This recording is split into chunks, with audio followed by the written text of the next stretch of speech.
The relationship between the United States and Russia is currently very strained, with both countries' leaders indicating that they are essentially at odds. This could lead to a major war and has already resulted in total global tension. This is an unprecedented level of tension since the Cold War. Many people mistakenly believe that this has always been the case, that America and Russia are sworn enemies who are constantly fighting each other. However, this has not always been the case. In this video, I will show you how the relationship between Moscow and Washington has changed over time, and we'll talk about the 1990s, the era of warm relations between the two countries. Where did the friendship-like relationship go? You must watch this video to the end so as not to look like a novice during an argument with your parents in the kitchen. I think many of you want to dress stylishly and inexpensively, but the top brands have left the country. Don't worry, there is a worthy sneaker and clothing store called hostility that has over 3,000 sneakers in stock at affordable prices, including rare exclusives that you can't find anywhere else right now or that you'll spend 3 times as much on elsewhere. The materials and quality at Hustle are just as good as the original. The website only features real customer reviews. The advantages of Hustle are that they offer free shipping and payment upon receipt of the goods. You didn't like or it just didn't fit, so you return it, nothing difficult for our subscribers. We asked to provide a promo code DAYTOP that gives a 30% discount on all products. The link to Hala is in the description. Try ordering once and you will start recommending this store to everyone. In January 1991, the President of the United States, George Bush Sr., stated the need to establish cooperation with Russia. Just think about it, in 2022 it sounds like an actor, like something impossible. But then everyone thought that the Cold War was coming to an end, and both sides would forever leave their disagreements in the past. In a short period of time, yesterday's opponents signed more than 50 agreements, including a special place for the David Declaration by Boris Yeltsin and George Bush Sr., confirming that the United States and Russia no longer consider each other as potential adversaries. In 1992, with the help of the United States, Russia became a member of the IMF and in 1997 was finally integrated into the G7. Vladimir Putin, who replaced Yeltsin as president, visited the United States almost every year in September 2003, June 2004, September 2005, and July 2007. President Medvedev also visited the United States in 2008 to 2009 and 2011.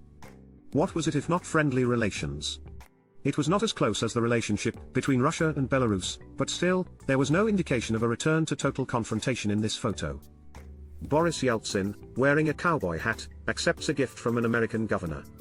Can you imagine something like this now? However, there was briefly a spirit of partnership, but Russia, immersed in the chaos of the 1990s, was removed from the world arena, and Moscow began to perceive what was happening differently. The United States took advantage of the country's weak position, which was cowardly and unmanly. In turn, the US began to expand NATO's sphere of influence, which angered the Kremlin for years. Everyone stood up for their interests, but not everyone was successful in doing so. Although Russia maintained a permanent membership in the UN Security Council, the Kremlin's opinion no longer played as important a role as it did in the days of the Soviet Union, and the illusion of normality ended. The first alarming bell sounded on March 24, 1999, when the Prime Minister of the Russian Federation, Primakov, was flying on a government plane to Washington to discuss financial issues with the IMF. During the flight, a call came in that NATO had begun operations in Kosovo. Primakov cancelled his visit and turned the government plane around because NATO had started bombing Yugoslavia. The American vice president tried to smooth things over and persuade the Russian prime minister to still come to Washington and sign an agreement to postpone the visit, but Primakov was unshakable. "If I accepted these conditions, I would be a true traitor," he later said. This was the beginning of a new crack in Russian-American relations, which was followed by mass protests in Russia after the parliamentary elections in December 2011. Vladimir Putin, who was then Prime Minister, in case anyone doesn't remember, accused the US of interfering in Russia's internal affairs. Whether this was true or not is not important. The Russian authorities believed it to be true, and it affected the relationship. The tension between Washington and Moscow reached its peak in 2014 when Crimea became part of Russia, and sanctions were imposed. I wanted to talk more about the sanctions at that time, but I realized that there were so many of them that it would be impossible to sum them up in a few words.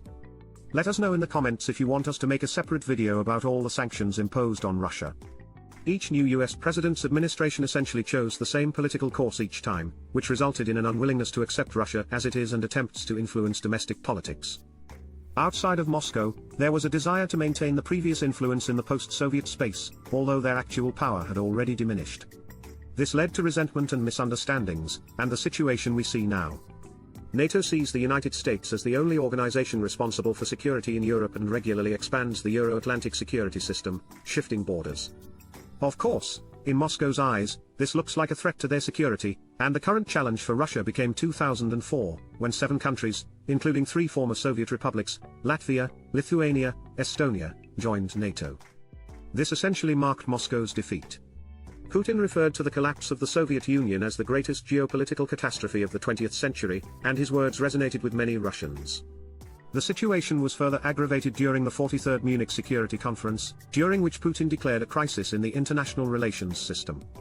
The format of the conference allowed him to express his true opinions on international security issues. He stated that the world is one household, with one sovereign, and this is ultimately detrimental not only to those within this system, but also to itself. Whether Putin was right or not, his opinion had to be taken into account. The Hill, an American publication, wrote about how Russia's entry into the Syrian war in 2015 exacerbated this confrontation. While there were hopes during Trump's administration, nothing really changed. With the arrival of Joseph Biden, the new administration immediately announced that it would not seek to reset relations. Now, there are almost no relations left between the two countries. A faint hope, like a light at the end of a tunnel, still flickers, but it seems more like self-deception than a real miracle.